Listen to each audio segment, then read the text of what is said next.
સુરત શહેરમાં માનવતાને શર્મસાર કરતો કિસ્સો સામે આવ્યો છે, જેમાં એક 61 વર્ષીય નિરાધાર વૃદ્ધાને જમવાનું આપવાના બહાને ઘરમાં ઘૂસી જઈ નરાધમ પાડોશી યુવાને બળાત્કાર ગુજારતા ચકચાર મચી જવા પામી હતી.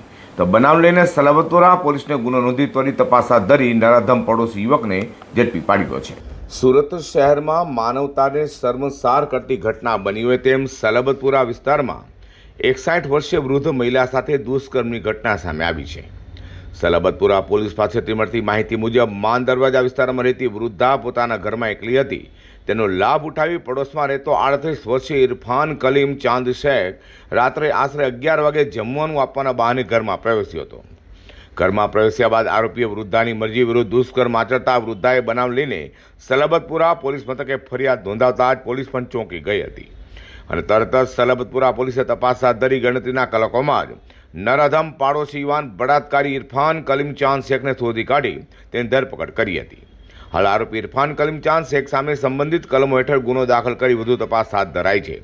પોલીસે જણાવ્યું છે કે કેસના તમામ પાસાઓની ગંભીરતાથી તપાસ કરવામાં આવી રહી છે અને કાયદા મુજબ કડક કાર્યવાહી કરાશે.